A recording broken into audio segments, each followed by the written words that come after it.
ഗവർണറുടെ സുരക്ഷാ വീഴ്ചയിൽ കേന്ദ്രം നടപടി കടുപ്പിക്കണം. പക്ഷെ അത് എത്രത്തോളം ഇപ്പോഴത്തെ അവസ്ഥയിൽ മുൻപോട്ട് പോകും? കാരണം പാർലമെന്റിൽ നടക്കുന്ന വിഷയങ്ങളുമായി ബന്ധപ്പെട്ടിട്ട് അതിനൊരു മൊത്തത്തിലുള്ളൊരു തണവ് നമ്മുടെ നാട്ടിലിപ്പോൾ ഈ ധനുമാസത്തിലെ തണവ് പോലെ തന്നെ ഈ ഒരു വിഷയത്തിൽ കേന്ദ്രം കുറച്ചൊരു തണവ് കാണിക്കുന്നുണ്ടോ എന്നുള്ളൊരു സംശയം നമുക്കുണ്ട്. അതുകൊണ്ട് തന്നെ ഇതിൻ്റെ ഭാവി എന്താകുമെന്നുള്ളത് കണ്ടറിയണം. കാരണം ഇവിടുത്തെ പോലീസുകാരെ ഒരു നിലയ്ക്കും വിശ്വസിക്കാൻ കൊള്ളില്ല എന്നുള്ളതിൻ്റെ പ്രഥമോദാഹരണമാണ് ഒരു ഗവർണറുടെ സഞ്ചാരപാതയുടെ വിവരം അതീവ രഹസ്യമായി സൂക്ഷിക്കേണ്ട വിവരം പോലും ചോർത്തി കൊടുക്കാൻ ഇവിടുത്തെ പോലീസുകാർ തയ്യാറായി എന്ന് പറയുമ്പോൾ കേരള പോലീസിനെ ഇവിടുത്തെ ജനങ്ങൾ എങ്ങനെ വിശ്വസിക്കും? SFIക്കാർ സമരം നടത്തുമ്പോൾ ഒരു പെൺകുട്ടിയുടെ കണ്ണീരൊപ്പി കവിളത്ത് തട്ടി കൊണ്ടുപോകുന്ന അതേ പോലീസ് തന്നെയാണ് ഇന്ന് തിരുവനന്തപുരത്ത് ഒരു വനിതയുടെ ഡ്രസ്സ് വലിച്ചു കീറുന്നത് കണ്ടത്. പക്ഷപാതിത്വപരമായിട്ട് പെരുമാറുന്നത് പോലീസിൻ്റെ എല്ലാ കാലത്തും ശീലമാണ്. പക്ഷേ അത് ജനങ്ങൾക്ക് പക്ഷപാതിത്വപരമല്ലാതെയാണ് പോലീസ് പെരുമാറുന്നതെന്ന് തോന്നിപ്പിക്കേണ്ട ചുമതല സംസ്ഥാനം ഭരിക്കുന്ന അല്ലെങ്കിൽ ആ പോലീസിനെ ഭരിക്കുന്ന സർക്കാരിൻ്റെ ചുമതലയാണ്. കേരളത്തിലെ ക്രമസമാധാന നില അങ്ങേയറ്റം അപകടകരമായൊരു സാഹചര്യത്തിലൂടെ കടന്നു പോകുന്നു എന്ന് വേണം നമ്മൾ മനസ്സിലാക്കാൻ വേണ്ടിയിട്ട്. പിന്നെ ഞാനിവിടെ മറ്റുള്ളവർ സംസാരിച്ചതൊന്നും കേട്ടിട്ടില്ല, പ്രത്യേകിച്ച് എൻ്റെ പ്രിയപ്പെട്ട സുഹൃത്ത് ശ്രീ ബലദേവ് സച്ചിദാനന്ദ്. പക്ഷേ എനിക്ക് വേണുവിനോട് മറുപടി പറയാൻ അനിൽ നമ്പ്യാർ എനിക്ക് സമയം തരണം. ഈ രാഷ്ട്രീയ അന്തർധാര കോൺഗ്രസും CPM തമ്മിലും ഇല്ലേ ശ്രീ വേണു? മാത്രമല്ല ഞാൻ അങ്ങയോട് ചോദിക്കുകയാണ്, എന്നോടിപ്പോൾ ഒരു വാട്സപ്പ് മെസ്സേജ് വന്നതാണ്. അങ്ങിപ്പോൾ ഈ വീറോടും വാശിയോടും കൂടി സംസാരിക്കുന്നുണ്ട്. 2026 തെരഞ്ഞെടുപ്പിൽ ഈ പിണറായി വിജയൻ തന്നെ അധികാരത്തിൽ കയറി കഴിഞ്ഞു കഴിഞ്ഞാൽ താങ്കളെപ്പോലുള്ളവർക്ക് ഇങ്ങനെ ഉറച്ചു നിന്നുകൊണ്ട് സംസാരിക്കാൻ പറ്റുമോ? അതോ മറുഭാഗത്തേക്ക് പോലും ഇപ്പോൾ BJPയിലേക്ക് ഇവിടെ പോയിട്ട് കാര്യമില്ല. BJPക്കാരെ യാതൊരു കാരണവശാലും അവരിപ്പോൾ ഈ CPMൻ്റെ പാളയത്തിലേക്ക് ചേക്കേറില്ലേ വിചാരിക്കുക. കാരണം കേന്ദ്രത്തിലും 10-15 സംസ്ഥാനങ്ങളിലും ഭരണമുള്ള കാലം കൊണ്ട്. പക്ഷേ ഇവിടുത്തെ കോൺഗ്രസിൻ്റെ അവസ്ഥ അങ്ങനെയല്ല. ഇപ്പം നമ്മൾ നോക്കൂ, അതായത് അനിൽകുമാർ, പ്രശാന്ത്, ഇപ്പം അവസാനം ഗോപിനാഥ്, എല്ലാവരും ഇങ്ങനെ പോയിക്കൊണ്ടിരിക്കുകയാണ്. വേണു, നിങ്ങളെൻ്റെ പ്രിയപ്പെട്ട ഒരു സുഹൃത്താണ്. താങ്കൾ സംസാരിക്കുന്നത് കേൾക്കുമ്പോൾ ഇങ്ങനത്തെ രാഷ്ട്രീയക്കാർ ചാനൽ ചർച്ചകൾക്ക് വന്നിരിക്കണമെന്ന അഭിപ്രായമുണ്ട്. പക്ഷേ താങ്കളും ഇങ്ങനെ ഉറച്ചു നിന്നുകൊണ്ട് എല്ലാ കാലത്തും സംസാരിക്കുമെന്നുള്ളതിന് എന്താണ് ഉറപ്പുള്ളത്? CPMും കോൺഗ്രസും തമ്മിലുള്ള അന്തർധാര നമ്മൾ വിളിച്ചു പറഞ്ഞതൊരു CPIയുടെ നേതാവ് അദ്ദേഹത്തിൻ്റെ ആത്മകഥയിൽ പറയുകയാണ്. സെക്രട്ടേറിയറ്റ് വളയിൽ ഈ സോളാർ കേസുമായി ബന്ധപ്പെട്ടിട്ടുള്ള സെക്രട്ടേറിയറ്റ് വളയിൽ അർദ്ധ സൈനിക വിഭാഗത്തിലെ ഇറക്കല്, ഞാൻ അതിൻ്റെ മുഴുവൻ വിഷയങ്ങളിലേക്ക് കടക്കുന്നില്ല.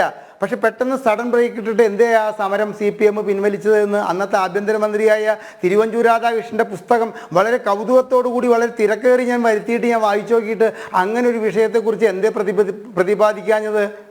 എന്ത് അന്തർധാരയുടെ പേരിലാണ് CPM ആ സമരം നിർത്തിയത് എന്നുള്ളത്? അപ്പോൾ ഈ അന്തർധാരയുടെ കാര്യം താങ്കൾ ദയവ് ചെയ്തിട്ട് പറയരുത്. അന്തർധാര എല്ലാ രാഷ്ട്രീയ പാർട്ടികളും തമ്മിൽ അന്തർധാരയുണ്ട്. അതായത് 1974 തെരഞ്ഞെടുപ്പിൽ KG മാരാരുടെ BJPയുടെയും KG മാരാരുടെയും പിന്തുണയോട് കൂടിയിട്ട് ഇപ്പോഴത്തെ കേരളം ഭരിക്കുന്ന മുഖ്യമന്ത്രി കൂത്തുപറമ്പ് നിയോജക മണ്ഡലത്തിൽ മത്സരിക്കുന്നതിൻ്റെ വാൾ പോസ്റ്ററാണിത്.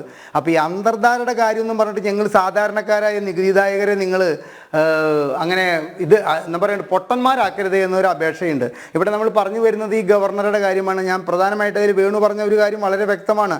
കേരളം ആയതുകൊണ്ടാണ് ഇദ്ദേഹത്തിന് അവിടെ വരാനും ഈ കുട്ടികളോടും അതുമാതിരി തന്നെ അവിടെ അലുവ വാങ്ങി കഴിക്കാനൊക്കെ സാധിച്ചതെന്ന് പറയുന്ന മുഖ്യമന്ത്രി പ്രതിദിനം 4 പേരെയെങ്കിലും നമ്മളൊന്നും അറിയാതെ അദ്ദേഹത്തിൻ്റെ സുരക്ഷയ്ക്ക് വേണ്ടി കൂട്ടിക്കൊണ്ടിരിക്കുന്നത് കേരളത്തിലെ പോലീസുകാരെ അദ്ദേഹത്തിന് വിശ്വാസമില്ലാത്തത് കൊണ്ടാണോ അതോ ഇവിടുത്തെ ക്രമസമാധാന നിലയിൽ ആശങ്കയുള്ള ഒരു ആഭ്യന്തരമന്ത്രി ആയതുകൊണ്ടാണോ എന്ന് അദ്ദേഹം പറയേണ്ട സമയം അതിക്രമിച്ചിരിക്കുകയാണ്.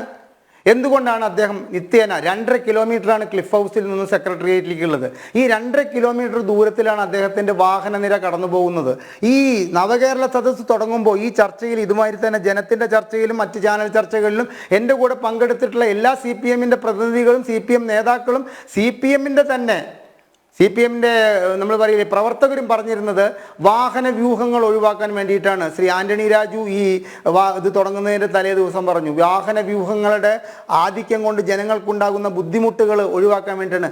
ആരാണ് ഇവരോട് ഈ വാഹന വ്യൂഹത്തിൻ്റെ പിന്നാലെ സഞ്ചരിക്കാൻ പറയണത്?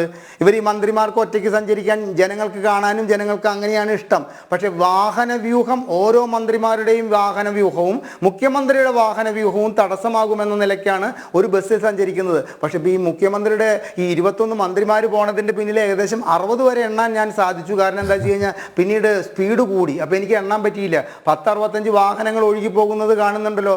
അപ്പോൾ ഈ മുഖ്യമന്ത്രിക്ക് ഈ മുഖ്യമന്ത്രിക്കും മന്ത്രിമാർക്കും ഈ കേരളത്തിലെ പോലീസിനെ വിശ്വാസമില്ല, കേരളത്തിലെ ജനങ്ങളെ വിശ്വാസമില്ല, അതുപോലെ തന്നെ കേരളത്തിൻ്റെ ക്രമസമാധാന നില എത്രത്തോളം തകർന്നു എന്ന കാര്യത്തിൽ അവർക്ക് യാതൊരു വിശ്വാസമില്ല. അനിൽ നമ്പ്യാർ ഒറ്റ വാക്കിൽ പറഞ്ഞു കഴിഞ്ഞാൽ ഇന്നത്തെ കേരളത്തിൻ്റെ അവസ്ഥ എന്താണെന്ന് പറയുക, ഇവർ ഈ 91 സീറ്റിൽ നിന്നും 99 സീറ്റായിട്ടുള്ള ഒരവസ്ഥയെ കുറിച്ചിട്ടാണ് ഇവർ അവകാശവാദം പറയുന്നത്. അങ്ങനെ ഞങ്ങളെ അധികാരത്തിൽ കയറ്റി അബദ്ധം പറ്റാത്ത ജനങ്ങളില്ല.